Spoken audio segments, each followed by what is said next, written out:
ओम सूर्यदेवाय नमः। धरती पर सूर्यदेव को प्रत्यक्ष भगवान माना गया है। हर रविवार को सूर्यदेव की पूजा की जाती है। सूर्यदेव को प्रसन्न करने के लिए कई तरह के कार्य किए जाते हैं, जिनमें सूर्यदेव को अर्घ देना, सूर्यदेव के निमित्त व्रत रखना और कथा श्रवण करना भी शामिल है।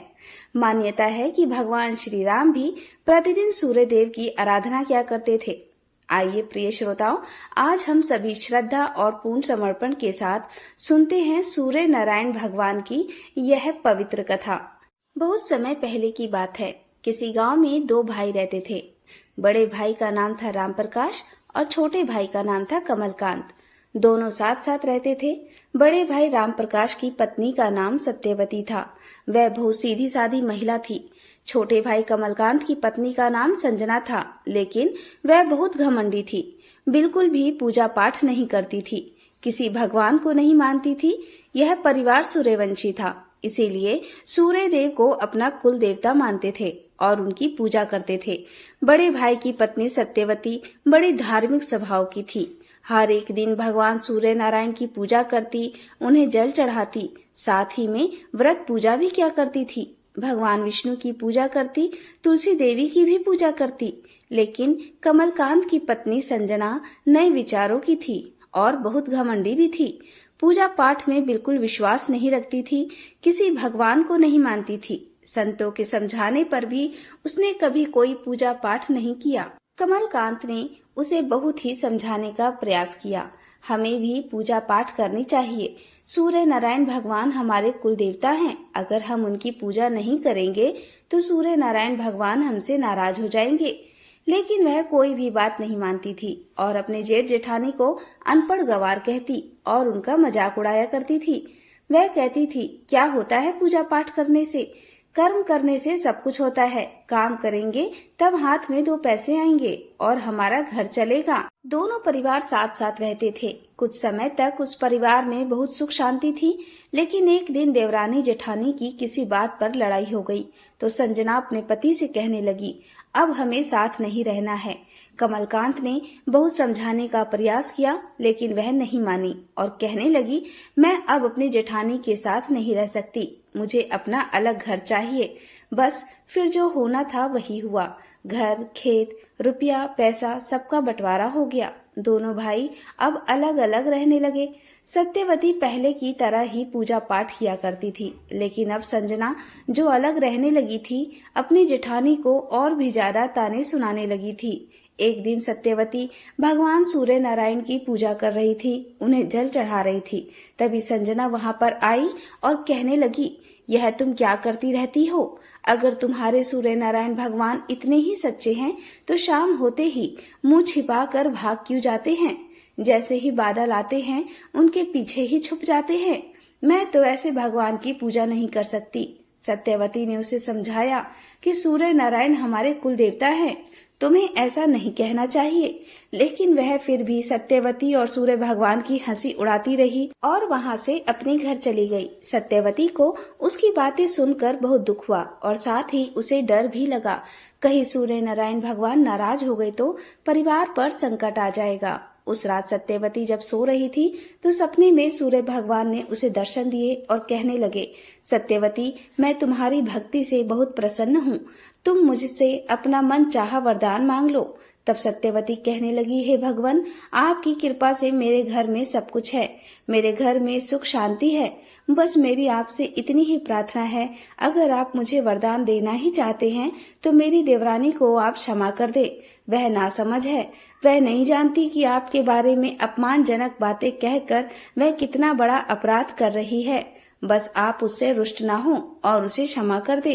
सत्यवती की बातें सुनकर सूर्य नारायण भगवान प्रसन्न हुए और कहने लगे, ठीक है, अगर तुम यही चाहती हो तो मैं उसे क्षमा कर देता हूँ, लेकिन मैं तुम्हें वरदान तो जरूर दूंगा। इतना कहकर सूर्य नारायण भगवान ने सत्यवती को एक सोने का सिक्का देते हुए कहा कि इसे अपने धन के साथ रख लेना। तुम्हारे घर में कभी धन की कमी नहीं होगी। इतना कहकर सूर्य नारायण भगवान अंतर्ध्यान हो गए। सुबह जब सत्यवती उठी तो उसने देखा उसके सिरहाने सोने का एक सिक्का रखा था। उसने अपने पति को इस सपने की सारी बात बताई। राम प्रकाश ने सूर्य नारायण भगवान को नमस्कार किया और धन्यवाद किया और वह सिक्का धन के साथ अपने संदूक में रख दिया।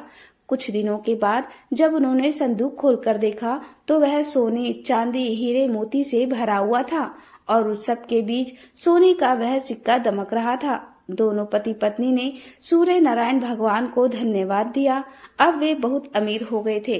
उन्होंने सूर्य नारायण भगवान की एक बड़ी सी प्रतिमा स्थापित की।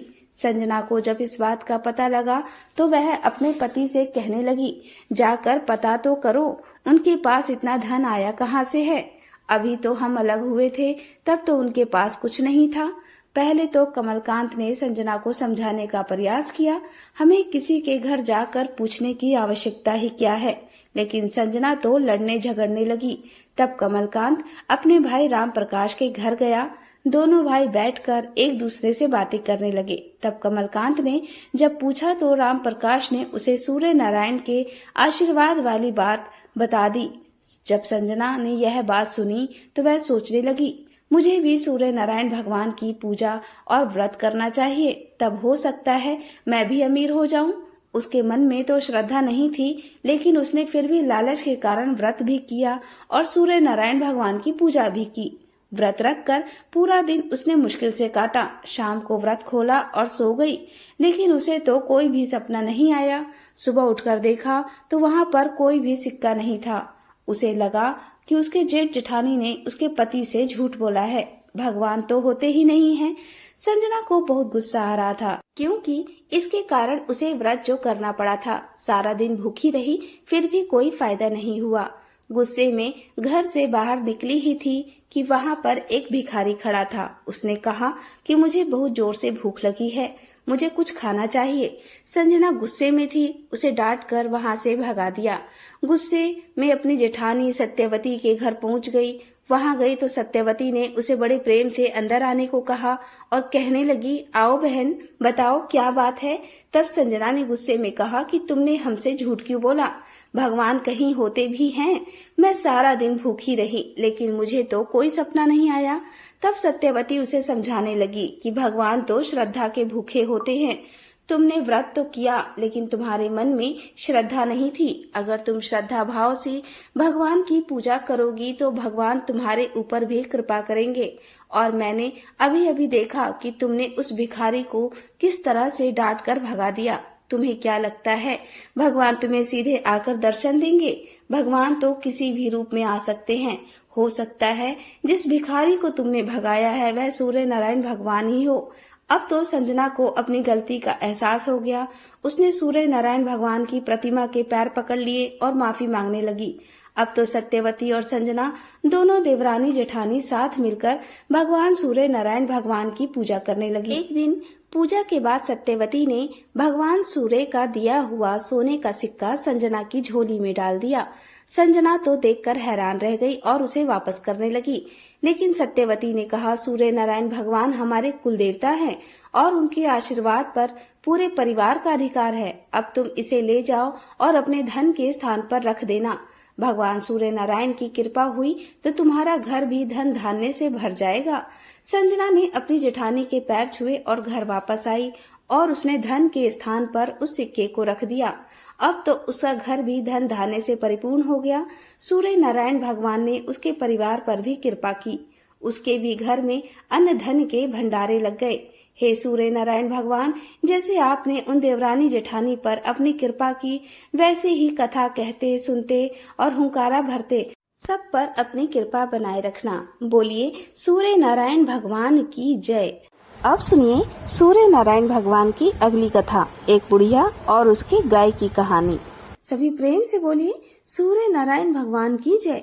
प्राचीन कथा के अनुसार एक बार एक नगर में एक वृद्धा रहा करती थी। वह रविवार को नियम से घर आंगन को गोबर से लीपकर फिर भोजन तैयार करती और फिर सूर्यदेव को भोग लगाने के बाद ही खुद भोजन किया करती। ऐसा व्रत करने से उनका घर धन धान्य से भरा रहता था। हरि की कृपा से घर में किसी प्रकार का कोई दुख नहीं होता था।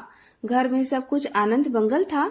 इसी तरह कुछ दिन बीत जाने पर वह पड़ोसन जिसकी गाय का गोबर वह वृद्धा लाया करती थी, वह विचार करने लगी कि यह बूढ़ी माई हमेशा मेरी गाय का गोबर ले जाती है। यह सोचकर एक दिन उसने अपनी गाय को घर के अंदर बांध दिया। फिर तो वह हर दिन ही अपनी गाय को घर के भीतर बांधना शुरू करने लगी। इधर गोबर न मिलने पर बूढ़ी माई रविवार के दिन अपने घर को लीप नहीं पाई, इसलिए न उन्होंने भोजन बनाया, न भगवान को भोग लगाया और न ही खुद भोजन किया। इस तरह उन्होंने निराहार व्रत किया। सुबह से शाम, शाम से रात हो गई और वह बूढ़ी माई भूखी ही सो गई। फिर रात में भगवान ने उन्हें स्वप्न में दर्शन दिए और भोजन न बनाने और भोग न लगाने का कारण पूछा। तब बूढ़ी माई ने सूर्यदेव को बताया कि गोबर न मिलने के कारण आज वह भोजन नहीं बना सकी। तब भगवान भास्कर ने कहा कि माता, हम तुमको ऐसी गाय देंगे जिससे सभी इच्छाएं पूर्ण हो जाएंगी, क्योंकि तुम हमेशा रविवार को गोबर से लीप कर फिर भोजन बनाती हो, भोग लगा कर ही खुद भोजन करती हो। इसलिए मैं आपसे प्रसन्न होकर आपको वरदान देता हूँ। तब सपने में भगवान का यह वरदान पाकर जब बूढ़ी माई की आंख खुली तो देखा कि आंगन में तो एक बहुत सुंदर गाय और बछड़ा बंधे हुए हैं। गाय और बछड़े को देखकर वह खुश हो गई और घर के बाहर बांधकर उन्हें खाने को चारा डाल दिया। इधर जब पड़ोसन ने बूढ़ी माई के घर के बाहर सुंदर गाय और बछड़े को देखा तो ईर्ष्या से प्रेरित होकर उसका हृदय जल उठा। और जब उसने देखा कि गाय ने तो सोने का गोबर दिया है, तो वह गाय का सोने का गोबर उठाकर ले गई और अपनी गाय के साधारण गोबर को उसकी जगह रख दिया। वह रोजाना ऐसे ही करती रही और इधर सीधी सादी बुढ़िया माई के कानों कान इसकी खबर तक नहीं होने दी। एक दिन सर्वव्यापी ईश्वर ने सोचा कि चालाक पड़ोसन की वजह से वृद्धा ठगी जा रही है। तब एक शाम उन्होंने अपनी माया से बड़ी जोर की आंधी ला दी। आंधी के डर से वृद्धा ने अपनी गाय को घर के भीतर बांध दिया। जब गाय ने गोबर दिया तो वह हैरान रह गई। फिर तो वह रोजाना अपनी गाय को घर के भीतर ही बांधने लगी। उधर पड़ोसन ने देखा कि गौ घर के अंदर बंधने लगी है, तो वह सोने का गोबर उठाने में कामयाब नहीं हो पा रही है। तो कुछ उपाय न देखकर एक दिन पड़ोसन ने राजा के महल में जाकर सारी बात बता दी। पड़ोसन ने राजा से कहा, महाराज, मेरे पड़ोस में एक वृद्धा के पास ऐसी गाय है जो आप जैसे राजाओं के ही योग्य है, और वह गाय रोजाना सोने का गोबर देती है। आप सोने से प्रजा का पालन कीजिए। वृद्धा भला उस सोने का क्या करेगी? राजा ने यह बात सुनी तो सुनकर अपने दूतों को वृद्धा के घर जाकर गाय लाने की आज्ञा दी।